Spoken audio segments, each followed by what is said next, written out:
সুধী দর্শক শ্রোতা, আজ ৩০শে মে আমাদের জাতীয় জীবনে এক সুখবহ দিন। ১৯৮১ সালের এই দিনে শহীদ রাষ্ট্রপতি জিয়াউর রহমান চট্টগ্রাম সার্কিট হাউসে এক ব্যর্থ অভ্যুত্থানে শাহাদাত বরণ করেন। জিয়াউর রহমান আমাদের জাতীয় জীবনে এক অবিচ্ছেদ্য নাম। বাংলাদেশের ইতিহাস যতদিন থাকবে এই নাম আমাদের জাতীয় জীবনে চিরজাগরুক, চিরভাস্বর হয়ে থাকবে। এই দিবস উপলক্ষে বিটিভির আয়োজিত বিশেষ অনুষ্ঠান ইতিহাসের বাঁকে বাঁকে মৃত্যুঞ্জয়ী জিয়া।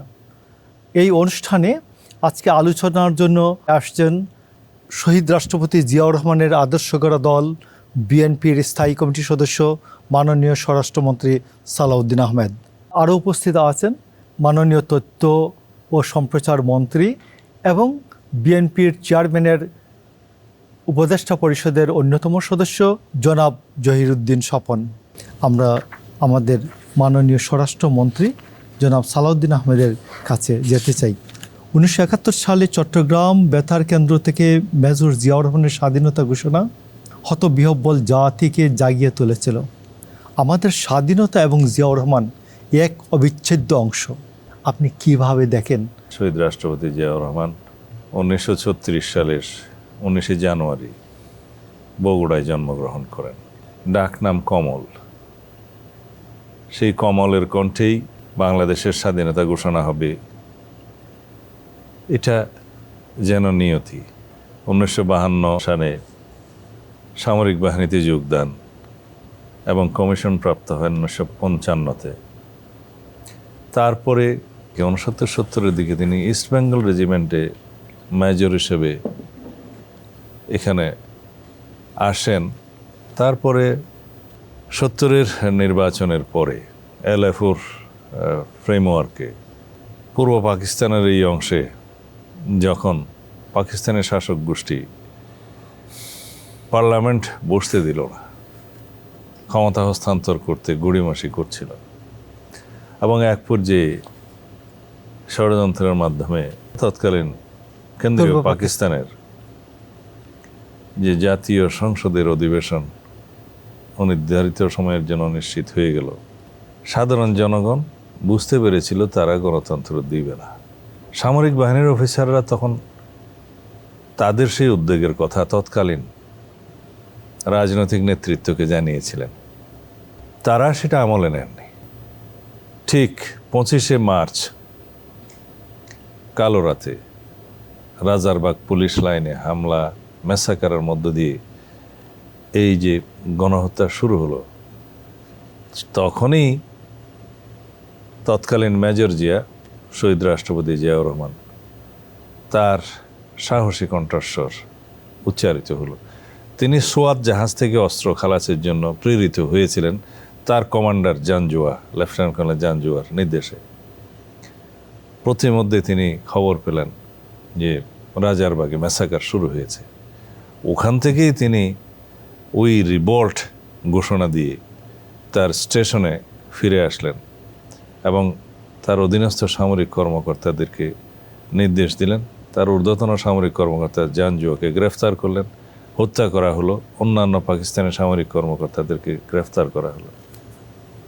এটা বাংলাদেশের স্বাধীনতার দিবস হিসাবে ২৬ তারিখ কেন বলা হয়? এই কারণে যে ২৫ তারিখ দিনগত রাত ২টা থেকে ২:৩০টার সময় রিভল্ট ঘোষণাটা করে আমরা বাংলাদেশের স্বাধীনতা ঘোষণা করলাম, এই শব্দ উচ্চারিত হয়েছে। তার অধীনস্থ সামরিক কর্মকর্তা তাদেরকে সংগঠিত করে নির্দেশনা দিলেন। ২৭ তারিখ তিনি কালুরঘাট বেতার কেন্দ্র থেকে স্বাধীনতার ঘোষণা করলেন। As provisional head of the state, and বলা হলো যে স্বাধীনতার জন্য মুক্তিবাহিনীর কমান্ডার ইন চিফ হিসেবে, বাংলাদেশের সেনাবাহিনীর কমান্ডার ইন চিফ হিসেবে, provisional head of the state হিসেবে, প্রেসিডেন্ট হিসেবে তিনি স্বাধীনতার ঘোষণা করলেন এবং আন্তর্জাতিক বিশ্বকে আহ্বান জানালেন বাংলাদেশের স্বাধীনতাকে স্বীকৃতি দেওয়ার জন্য। এর পরের দিন ২৮ তারিখে আবার on behalf of Sheikh Mujibur Rahman, তৎকালীন নির্বাচিত নেতা হিসেবে, তার পক্ষে ঘোষণা দেওয়ার জন্য চট্টগ্রামের কয়েকজন আওয়ামী লীগ নেতৃত্ব পরামর্শ দিলে সেই পরামর্শ মোতাবেক তিনি আবার রিভাইজ করে on behalf of Sheikh Mujibur Rahman দিলেন। কিন্তু সেই জায়গাতেও তিনি provisional head of the state কথাটা উচ্চারণ করলেন এবং বাংলাদেশ সেনাবাহিনীর কমান্ডার ইন চিফ প্রভিশনাল হিসেবে উচ্চারিত হয়েছিল। এগুলো ইতিহাস। তারপরে মুজিবনগর সরকার, যেটা আমরা শুনেছি 17 এপ্রিল বা ইতিহাসে দেখেছি, সেটা গঠিত হয় 17 এপ্রিল। কিন্তু ওই গ্যাপ যেটা 25শে মার্চ থেকে 17 এপ্রিল পর্যন্ত, তখন কমান্ডার ইন চিফ এবং provisional head of the state হিসেবে ইতিহাসে তিনি প্রতিষ্ঠিত। সেটা তাজউদ্দিন আহমদের পরে ভাষণে, মুজিবনগর সরকার গঠিত হওয়ার পরে যে ভাষণ, সেখানে তৎকালীন মেজর জিয়াউর রহমানকে স্বীকৃতি সেভাবেই দেওয়া হয়েছে। তার কণ্ঠে আমরা স্বাধীনতার ঘোষণা শুনেছি। তার যে বাংলাদেশের এই অংশের, এই ভূখণ্ডের মানুষের কাছে তার কণ্ঠ, সেটা ছিল এমন একটি বাণী, যে ঘোষণা, যেটা এই জাতিকে তখন এটা দিশাহীন অবস্থা থেকে দিশা দেখিয়েছিলেন, পথ দেখিয়েছিলেন। এবং তারা তার কণ্ঠে এই ঘোষণা শোনার পরে মহান স্বাধীনতা যুদ্ধে, মুক্তিযুদ্ধে ঝাঁপিয়ে পড়লেন। পরে সংগঠিত হয়েছে, সেক্টর কমান্ডার গঠিত হয়েছে। তিনি বাংলাদেশে 1 নম্বর সেক্টর কমান্ডার হিসেবে দায়িত্ব পেয়েছেন। পরবর্তীতে অবশ্যই 11 নম্বর সেক্টর কমান্ডার হিসেবে তিনি যুদ্ধ করেছেন সম্মুখ সমরে। এক পর্যায়ে জেড ফোর্স, তার নামের আদ্যক্ষর হিসেবে জেড ফোর্স গঠিত হয়। ওখানে ছাত্র, যুবক এবং সেনাবাহিনীর মিশ্রণে সেই জেড ফোর্স বাংলাদেশের সর্বোচ্চ পদকপ্রাপ্ত জেড ফোর্স। যদি এই স্বাধীনতা যুদ্ধ আমাদের সফল না হতো, তাহলে এই স্বাধীনতা ঘোষণার জন্য জিয়াউর রহমানের কী হতো? হয়তো অন্যান্য রাজনৈতিক নেতারা হয়তো আপোষ মীমাংসায় একটা কিছু হয়ে যেত, কোর্ট মার্শাল হতো, ফাঁসির আদেশ হতো। সেই ঝুঁকি নিয়ে তার স্ত্রী, পুত্রদেরকে একটা অসহায় অবস্থায়, অরক্ষিত অবস্থায় রেখে তিনি যুদ্ধে গিয়েছেন দেশের জন্য। ফাঁসি হবে জেনেও তিনি রিভোল্ট করেছেন, ঝুঁকি নিয়েছেন অবশ্যই জিয়াউর রহমান। আমরা আসি মাননীয় তথ্যমন্ত্রী, স্বাধীনতা যুদ্ধের যে প্রত্যাশা ছিল, equality, social justice, human dignity, এগুলি অর্জিত হয় নাই স্বাধীনতার পরে। আমরা একটা একদলীয় শাসনের দিকে এগিয়ে গেলাম। অভ্যুত্থান, পাল্টা অভ্যুত্থান, রক্তপাত, এর মধ্য দিয়ে বাংলাদেশের অস্তিত্ব যখন একেবারে বিপন্ন প্রায়, তখন 75-এর 7ই নভেম্বর সিপাহী জনতার বিপ্লব হয়। বিপ্লবের পরে জিয়াউর রহমান তিনি ক্ষমতার কেন্দ্রে আসেন। তারপরেও তিনি ক্ষমতা গ্রহণ করেন। ক্ষমতা গ্রহণে যে এই অনিচ্ছুক একজন ব্যক্তি, সে অনিচ্ছুক শাসক জিয়াউর রহমান সম্বন্ধে আপনি এই বিষয়টা কিভাবে বিশ্লেষণ করবেন?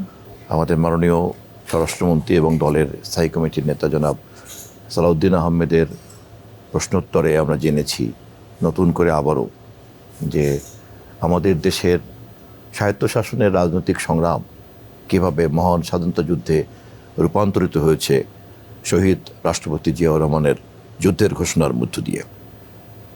এবং আমরা এটাও জেনেছি যে ঘোষণার প্রথম পর্বে তিনিই ছিলেন প্রথম রাষ্ট্রপ্রধান, যা পরবর্তীকালে ইতিহাসের উত্তরাধিকার হিসেবেই প্রবাসী সরকার প্রধান হলেন তাজউদ্দিন আহমেদ। পরবর্তীতে আবার এটাকে সাংবিধানিকভাবে একটা ধারাবাহিকতার মধ্যে ঢুকলো। সাউদ্দিন ভাই যে প্রসঙ্গটা বললেন, এরপরে কিন্তু আরেকটা পয়েন্ট থাকে যে প্রধান এবং সবচেয়ে সিনিয়র মোস্ট সামরিক কর্মকর্তা হওয়া সত্ত্বেও নতুন স্বাধীন সরকার কিন্তু তাকে সেনাপ্রধান করলো না। এবং এই না করার প্রতিক্রিয়াতে তিনি কিন্তু কোনো অপেশাদারিত্ব দেখাননি। এটা খুবই ন্যায্য পাওয়া ছিল। উনি শুধু সিনিয়র মোস্ট আর্মি অফিসারই ছিলেন না, উনি ছিলেন যুদ্ধের ঘোষক। উনি ছিলেন তখনকার সময়কার গোটা জাতির জন্য আশা ভরসার স্থল। কেননা যখন তিনি ঘোষণা দিয়েছেন তখন জাতি ছিল কিন্তু দিক নির্দেশনাবিহীন। আমি মেজর জিয়া বলছি এবং তার ঘোষিত নির্দেশনাই কিন্তু জাতির জন্য একমাত্র নির্দেশনা। এত কিছুর পরেও যখন উনি ওনার ন্যায্য পাওনা পেলেন না, অত্যন্ত পেশাদারি আচরণ করে তিনি কিন্তু ফিরে গিয়েছিলেন তার পেশাদার দায়িত্বে। যে জেনারেল জিয়া, যিনি সংকটকালে নিজের দেশপ্রেম এবং স্বতঃস্ফূর্ততা থেকে একটি রাজনৈতিক সংগ্রামকে যুদ্ধে রূপান্তরিত করতে পারেন, তিনিই কিন্তু আবার তার প্রতি অন্যায় আচরণেও একটা পেশাদারিত্ব দেখাতে পারেন। এর পরে 75 সনে যখন আবার রক্তাক্ত পরিবর্তন হলো এবং বাকশালী দুঃশাসনের কারণে তাদের তৈরি করা প্রেক্ষাপটেই এই রাজনৈতিক পট পরিবর্তনটা ঘটলো, তখন যে প্রেক্ষাপট তৈরি হলো সেই প্রেক্ষাপটেও সংকট সমাধানের জন্য সেই 1971-এর 25শে মার্চের রাত 2টোতে যেমন তিনি I may Georgia declare independence এবং তিনি যেভাবে রিভোল্ট করেছিলেন, সেভাবেই কিন্তু আবার নৈরাজ্যপূর্ণ ক্যান্টনমেন্ট, নৈরাজ্যপূর্ণ দেশ, নৈরাজ্যপূর্ণ জাতিকে উদ্ধার করার জন্য আবারও 7ই নভেম্বরে সিপাহী জনতারা তাকে যখন বন্দিদশা থেকে মুক্ত করলেন, তার ক্যান্টনমেন্টে চষে বেড়ানোর মধ্যে দিয়েই কিন্তু ক্যান্টনমেন্ট হয়েছিল স্থিতিশীল। অফিসার থেকে শুরু করে সিপাহী জনতা সবাই হয়ে গেল ঐক্যবদ্ধ এবং এটা একটা সংহতি দিবস হিসাবে সকলের কাছে এটা গ্রহণযোগ্য হলো।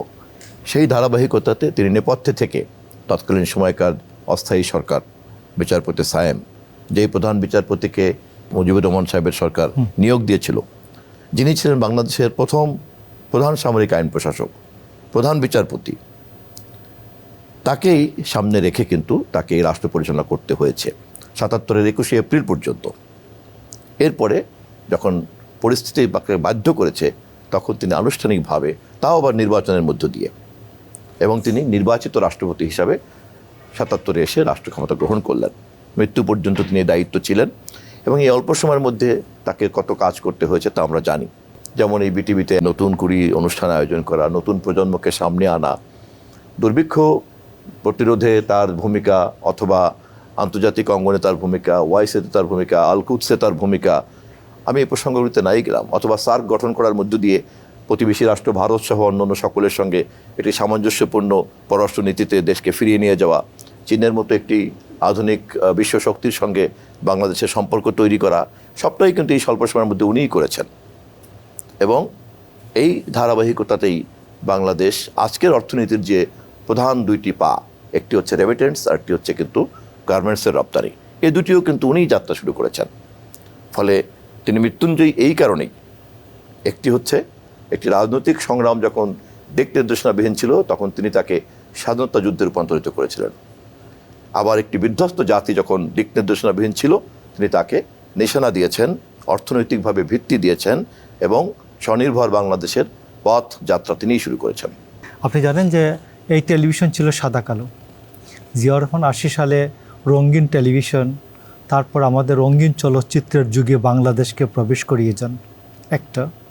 আরেকটা হচ্ছে যে জিয়াউর রহমানের অনন্য অবদান, যেটা বলতে পারি, জাতীয় ঐক্য গঠনের জন্য, জাতীয় ঐক্যের জন্য বাংলাদেশি জাতীয়তাবাদ এটা দেন। 4টি থেকে প্রায় 400 সংবাদপত্র, বাক ব্যক্তির সংবাদপত্র স্বাধীনতা নিশ্চিত করেন।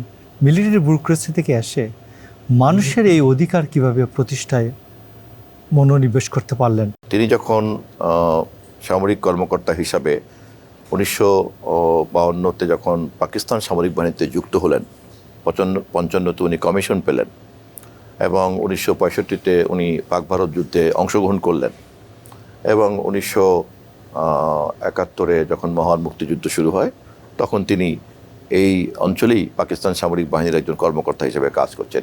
এই পুরো সময়টা জুড়ে আমরা যদি তার পেশাদারিত্বের দিকে তাকাই, তাহলে বুঝতে পারবো যে তার মনোজগতের মধ্যে এক ধরনের দেশপ্রেম, এক ধরনের মানবতাবোধ, মূল্যবোধ, নীতিনিষ্ঠতা, যা তাকে এই শক্তি, সাহস জুগিয়েছে।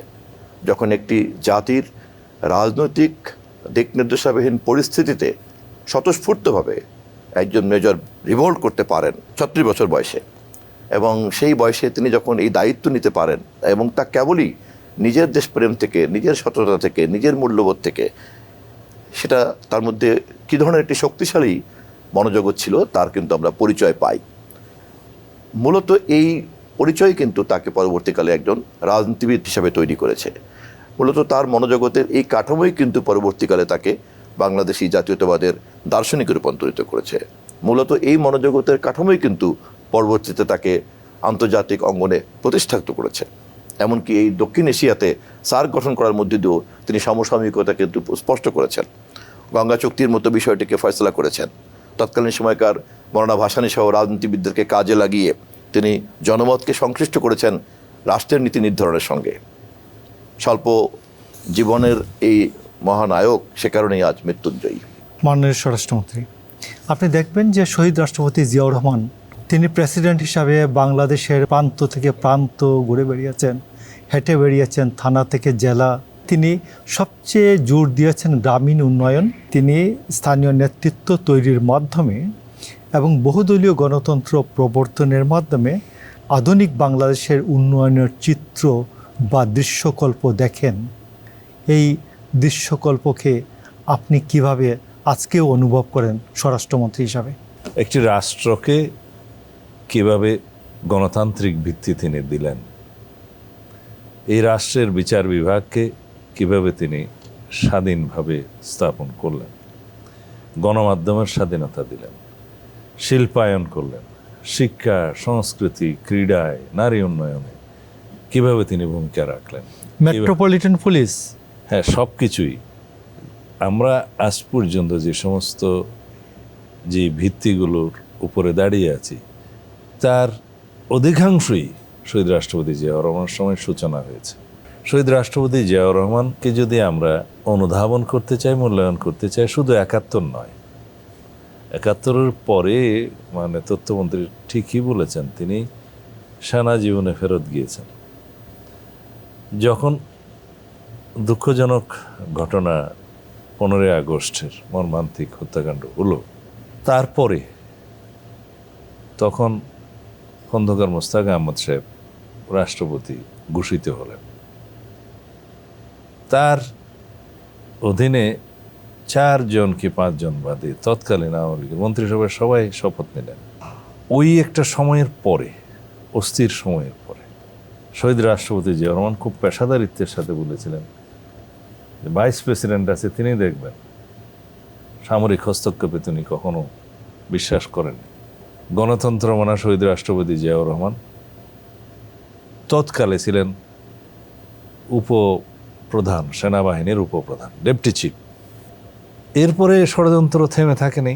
3রা নভেম্বর খালেদ মোশাররফের যে অভ্যুত্থান, তার মধ্য দিয়ে নিজে নিজে তিনি স্বঘোষিত সেনাপতি হলেন। শহীদ রাষ্ট্রপতি জিয়াউর রহমানকে বন্দী করলেন সেনা ভবনে, এবং তখন খন্দকার মোশতাক পদত্যাগ করলেন। আবু সাদাত মোহাম্মদ সায়েমকে তার পরবর্তীতে রাষ্ট্রপতি নিয়োগ করা হলো, প্রধান সামরিক আইন প্রশাসকও মোশতাকের পদত্যাগের পরে। 7ই নভেম্বর সংগঠিত না হলে, এদেশের সিপাহী জনতার বিপ্লব সংগঠিত না হলে বাংলাদেশ একটি গৃহযুদ্ধের মধ্যে দিয়ে যেত। সেই অবস্থা থেকে বাংলাদেশের সেনাবাহিনী, জনগণ, অত্যন্ত জনপ্রিয় সেনাপ্রধান শহীদ রাষ্ট্রপতি জিয়াউর রহমানকে বন্দি দশা থেকে উদ্ধার করে বাংলাদেশেরই গণতন্ত্রায়নের পথটাকে উন্মুক্ত করলেন। তিনি তৎপরবর্তীতে উপপ্রধান সামরিক আইন প্রশাসক হন।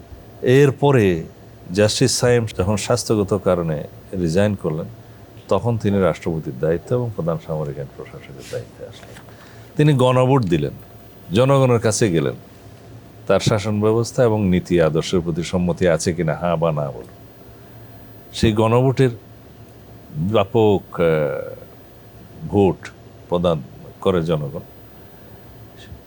তারপরে তিনি দল গঠনে মনোযোগ দিলেন এবং এক পর্যায়ে জাগ দল সৃষ্টি করলেন।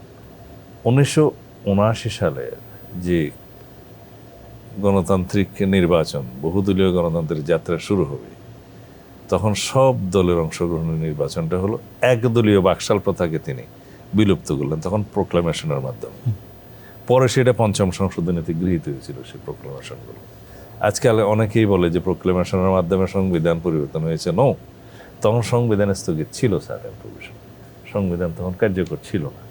তখন প্রোক্লামেশনের মাধ্যমে রাষ্ট্র পরিচালিত হতে হয়েছে। রাইট। যেমন স্বাধীনতার ঘোষণাপত্রের পরে সংবিধান প্রণীত হওয়ার আগ পর্যন্ত, প্রভিশনাল কনস্টিটিউশন প্রণীত হওয়ার অর্ডার হওয়ার আগ পর্যন্ত প্রেসিডেন্ট অর্ডারের মাধ্যমে করতে হয়েছে রাষ্ট্র শাসন।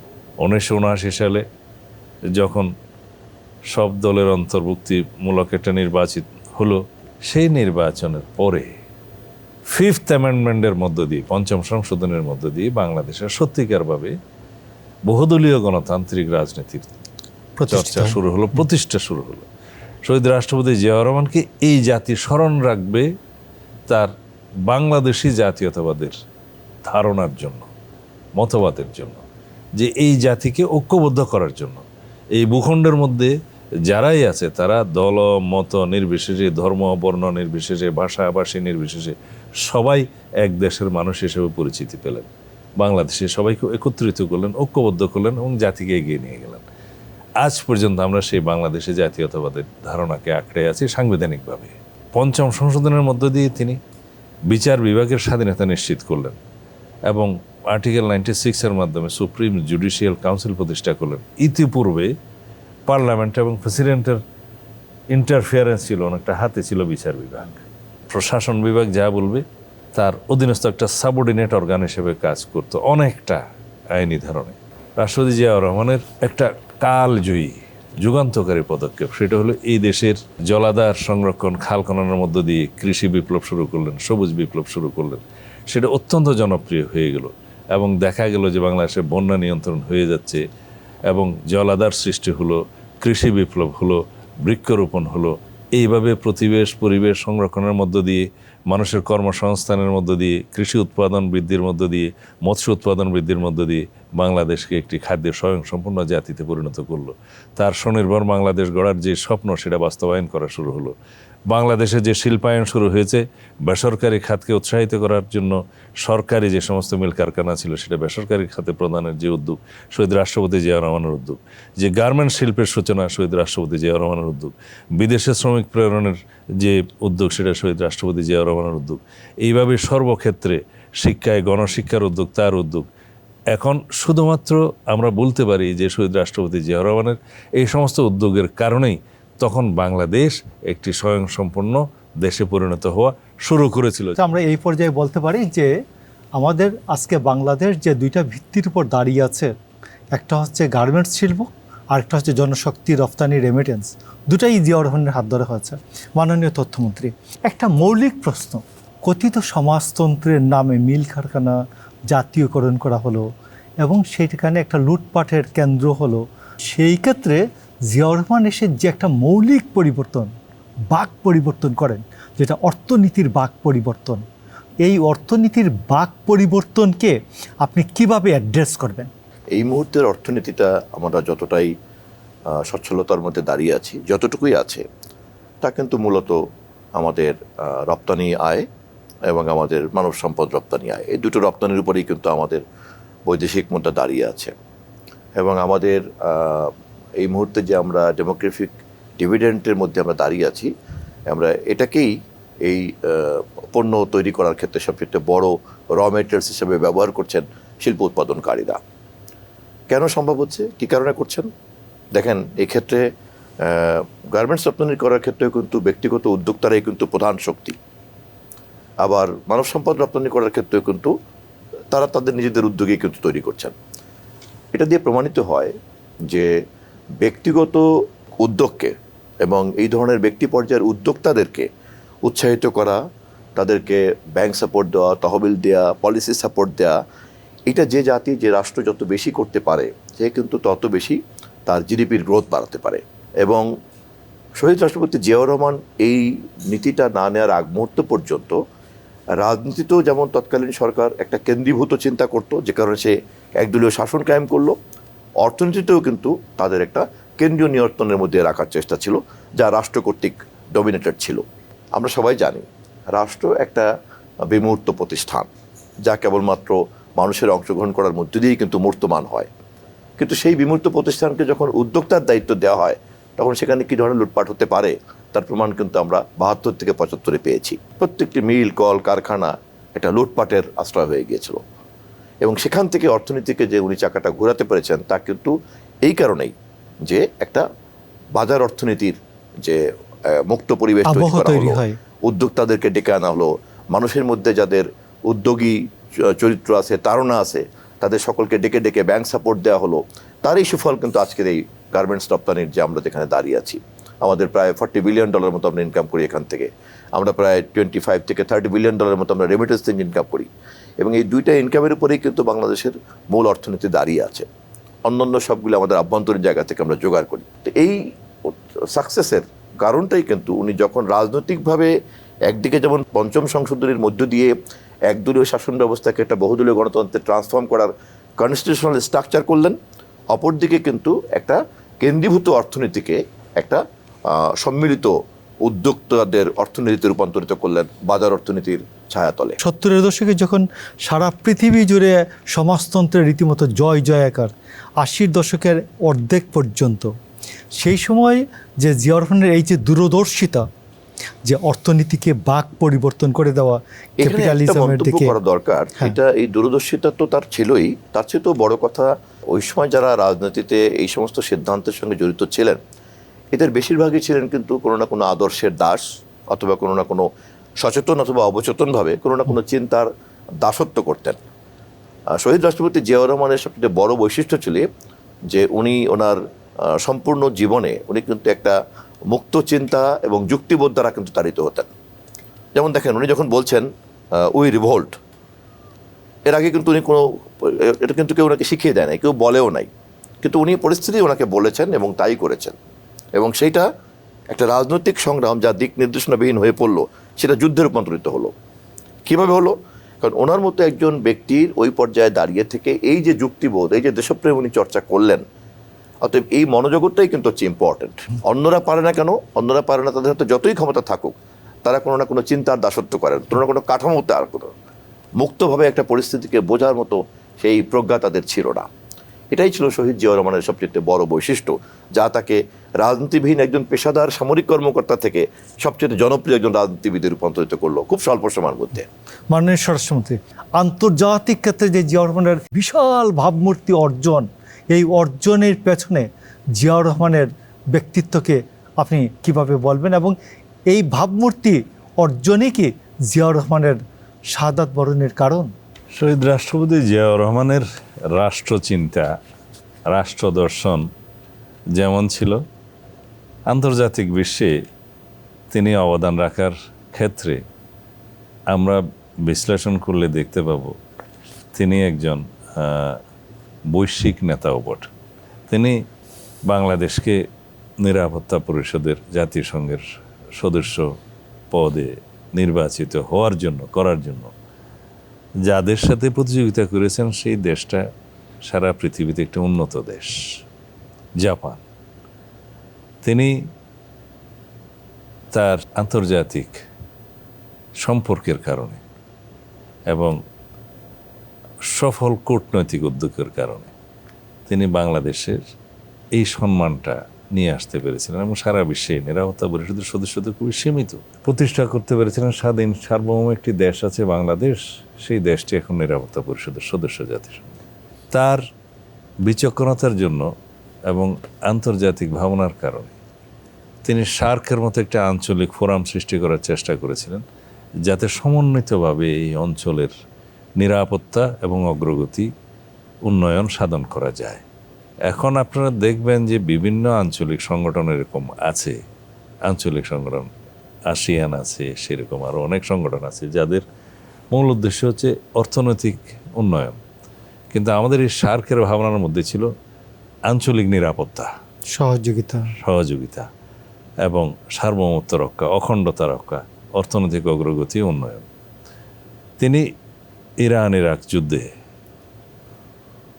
তার যে ভূমিকা, সেই ভূমিকা তাকে সারা পৃথিবীর সামনে একজন সফল সমঝোতাকারী হিসেবে, আন্তর্জাতিক সমঝোতাকারী হিসেবে প্রতিষ্ঠা করেছেন। তিনি ওআইসির নেতৃত্বে ছিলেন। তার মুসলিম বিশ্বে, মধ্যপ্রাচ্যের সমস্ত নেতৃবৃন্দ তাকে যথেষ্ট সম্মান করতেন। এখনো পর্যন্ত তিনি সৌদি আরবে আরাফাতের ময়দানে যে বৃক্ষ যে রোপণ করে গিয়েছেন, আমাদের দেশে আমরা যেটা নিম গাছ বলি, সেটা ওই দেশে জিয়া ট্রি নামে পরিচিত।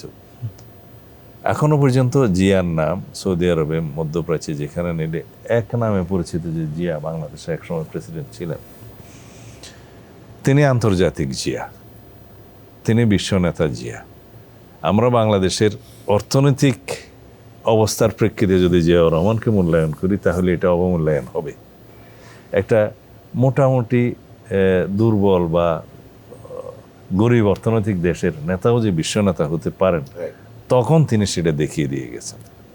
তা আমরা এইভাবেই শহীদ রাষ্ট্রপতি জিয়াউর রহমানকে মূল্যায়ন করি। যদি বাংলাদেশকে তিনি আরও বেশ কয়েক বছর নেতৃত্ব দিতে পারতেন, তাহলে বাংলাদেশ সারা বিশ্বে অন্তত প্রথম বিশ্বে জায়গা না পেলেও সেকেন্ড ওয়ার্ল্ডের, আমরা বলি না first world, second world, third world, মানে ইকোনমির ভিত্তিতে এটা বিবেচনা করা হয়, অন্তত প্রথম বিশ্বের মধ্যে আমরা জায়গা না পেলেও দ্বিতীয় বিশ্বে জায়গা পাওয়াটা খুবই স্বাভাবিক ছিল, খুবই স্বাভাবিক ছিল। আজকাল যে গ্লোবাল সাউথে যে সমস্ত দেশগুলো এগিয়ে গিয়েছে, তাদের ইতিহাস এবং তাদের অগ্রগতি বিশ্লেষণ করলে দেখা যাবে যেখানে সঠিক নেতৃত্ব দিয়েছে সেই রাষ্ট্রের, সিঙ্গাপুর, মালয়েশিয়া, এই সমস্ত রাষ্ট্রের কথা বলতে পারি, যাদের স্বাধীনতার সময়সীমা আমাদের চাইতে খুব বেশি দিনের নয়, তারা এগিয়ে গিয়েছে। আর যাদের নেতৃত্ব সঠিক ছিল তারা এগিয়ে গিয়েছে। আমরা শহীদ রাষ্ট্রপতি জিয়াউর রহমানকে একবার পেয়েছি, আর পাবো না। জিয়া একবারই আসে, শতবর্ষে। আপনাকে একটু এই জায়গায় যোগ করতে চাই, সেটা হচ্ছে উইলিয়াম বি মাইলাম, আপনি তখন ম্যাডামের সাথে উইংয়ে কাজ করেন, উইলিয়াম বি মাইলাম তখন রাষ্ট্রদূত, উনি একটা বই লিখেছেন, সেখানে তিনি বলেছেন যে 81-তে না হয়ে যদি 75-এ জিয়া শহীদ হতেন তাহলে বাংলাদেশ লাইবেরিয়া রুয়ান্ডার কাতারে দাঁড়াতো। আমরা একটি জীবনের মধ্যে 3টি জীবন আলোচনা করলাম, আরেকটি চতুর্থ জীবন আমাদের সামনে আছে।